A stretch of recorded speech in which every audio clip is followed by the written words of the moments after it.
This Eriocaulon eurypeplon. This one, it's one of the very attractive member of this Eriocaulon family, that is the spipods. And this particular eurypeplon is found on moist laterite rocks in the west coast of India.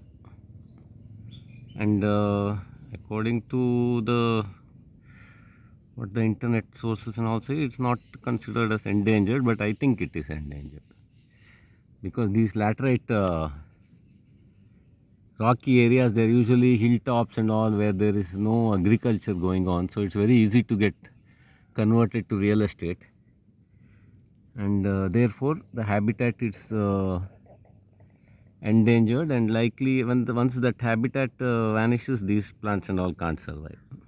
End of the story.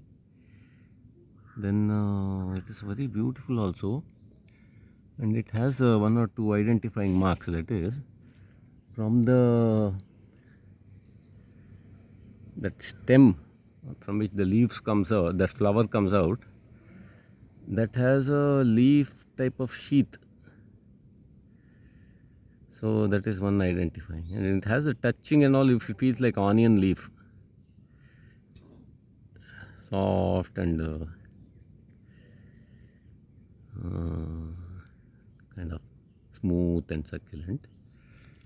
Then this is the biggest specimen I could find in a very good location, say about 1 to 3 inches. It can be much smaller specimens also can be found. Then its distribution is Uttara Karnataka, in Karnataka, that is now Uttara Karnataka district, Dakshina Kannada, Karnataka, Dakshina Kannada, Uttara Karnataka, Udupi, coastal districts of Karnataka. Then Mumbai city also, it's there, it seems. Can you believe it? At least it was there at one time. Now it must have. I can't imagine how they'll survive in that Mumbai city. Anyway, it is there in Mumbai city and Thane also. Then extensively found in Maharashtra. That is Mumbai city district, Mumbai suburb, Pune, Sindhudurg, Satara, Raigad, Thane.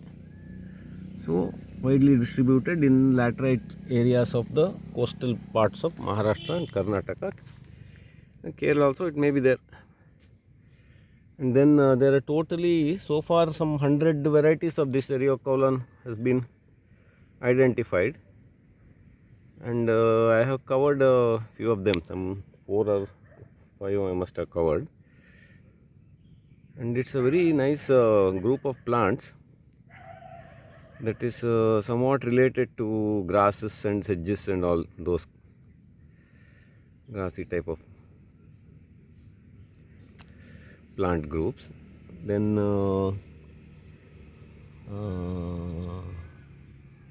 India is the main center of this Eriocaulon. So there all kind of Eriocaulons are there in many parts of India, and we have to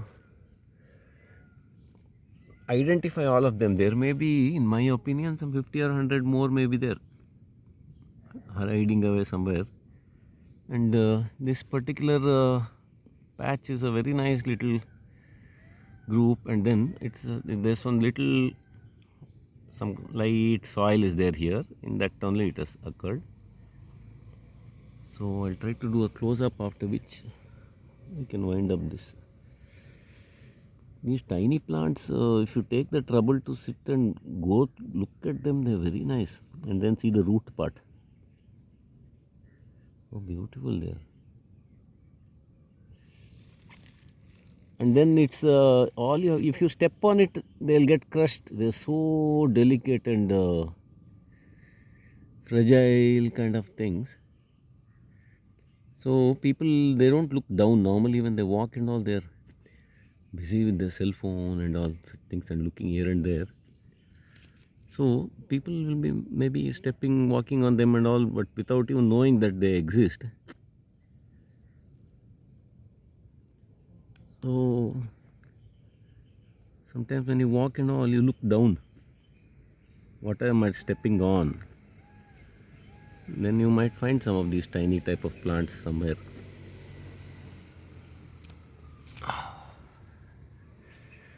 So that is one of the marvelous species, and see how beautifully it can survive all by itself. There is no help from any other.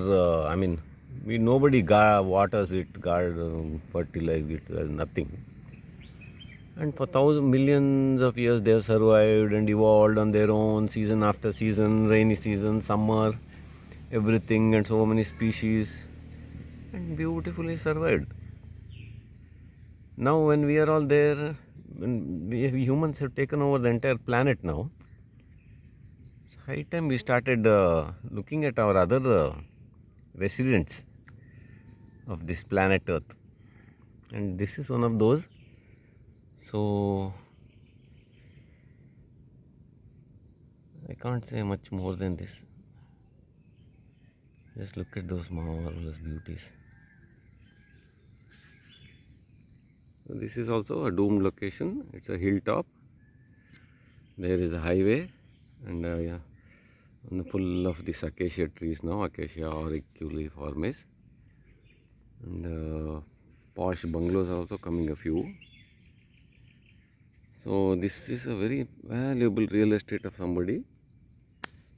And this patch of Eriocaulon, I give it maximum 5 or 6 years before this place gets developed and becomes a real estate.